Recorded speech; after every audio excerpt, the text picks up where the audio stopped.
What is up, guys? Welcome on back to TK's Garage. And I've seen a ton of your comments about dealers are just going to keep getting away with screwing customers, and yeah, these new Durangos are coming from Dodge, but are we going to actually not get, raked over the coals by dealers? Well, it looks like the federal government is starting to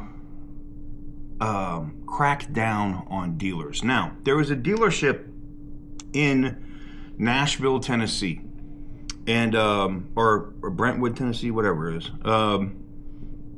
by the company of Automasters. And what they were doing was, and what a lot of dealerships do, is they overinflate the value of the vehicles on their lot, and they get higher access to floor plan credit limits that allows them to buy more cars, or hold something a little longer than they should. Think Demon 170, where dealers were saying these were $300,000 cars, and last call editions that were $150,000 or $200,000 cars when they clearly were not. Well, they're not playing games anymore, and the feds are actually cracking down, and they're starting to go after car dealerships that are doing this. Now, this sounds like not a ton of money. I think it's 24.6 or 26.4, because they say two different numbers. The reporter says 26.4. The news article says 24.6. But let's get into it, and then we'll actually roll the news clip. But a Brentwood man who served as chief executive officer for and was the majority owner of a Nashville car dealership has been convicted of several federal fraud charges.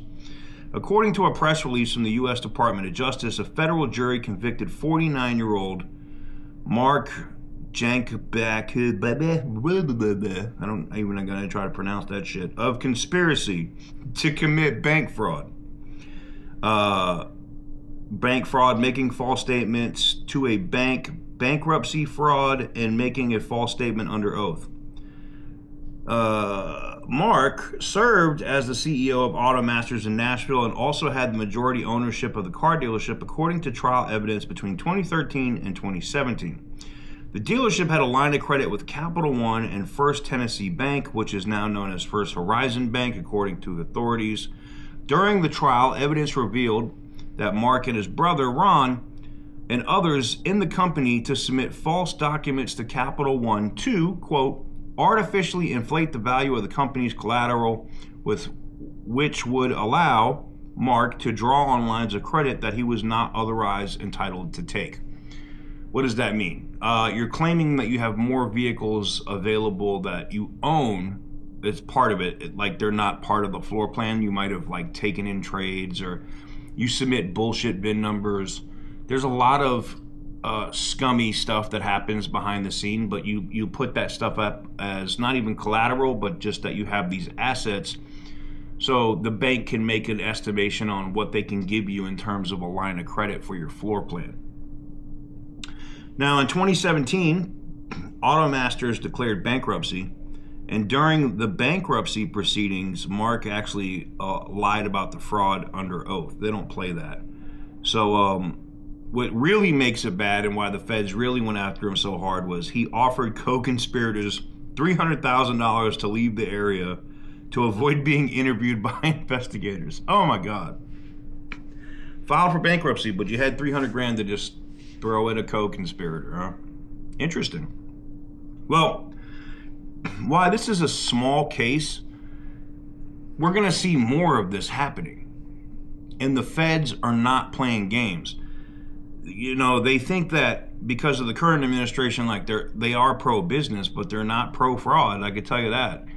And a lot of these dealerships, especially on the Chrysler, Dodge, Jeep, Ram side, will do these markups, these other things, and they'll sit on vehicles. I'll just give you an example. In the car business, if you saw a vehicle that sat on a lot for 120 days, that thing was going to the auction, or we started cutting prices to get that thing out the door. All right. The fact that there's vehicles that there's literally jailbreak vehicles still right now, Hemis, not even Hellcats, just 5.7s and 6.4s sitting on dealership lots to the tune of almost 2.5 years now is insane. But let me roll this news clip here, and so you can see what the local news said on it, and then we'll come back and discuss. A Brentwood CEO is convicted of bank fraud and other crimes totaling nearly $26.4 million.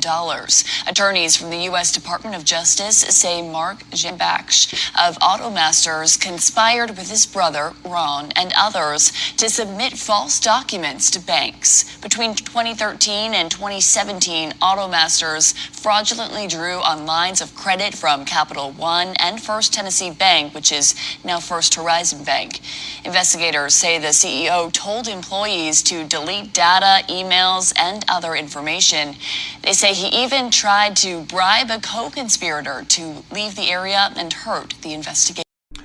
So there you have it. Like I said, I think we're going to see more of this happening in the future, unfortunately, with bigger dealerships. Now, I don't think you're going to see this out of your Lithias or your Auto Nations. Not saying that they're too big to fail, but those are massive Penske's, things that I know. You're not going to see that, Hendrick.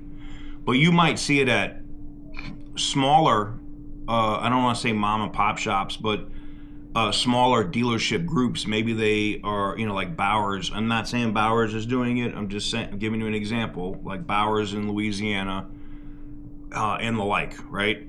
So, Matt Bowers, by the way. Don't recommend that I don't recommend that dealership, by the way. I'm just saying. They just do a lot of shady activities at all of their dealerships, and I said that. But let me know what you guys think in the comment section down below. What do you think about this? Is this another thing to come? Are we going to see more and more dealers going belly up bankrupt? I think we're going to see a lot of bankruptcies. That's going to happen.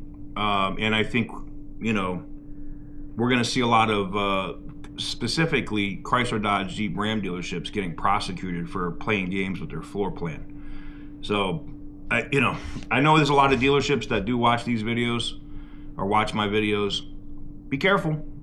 Be careful, because the government's not playing. Y'all are going to fuck around and find out. You're going to overvalue, those demons that you got sitting in your showroom floor. You're going to overvalue some of these scat packs and other shit you have sitting on your lot.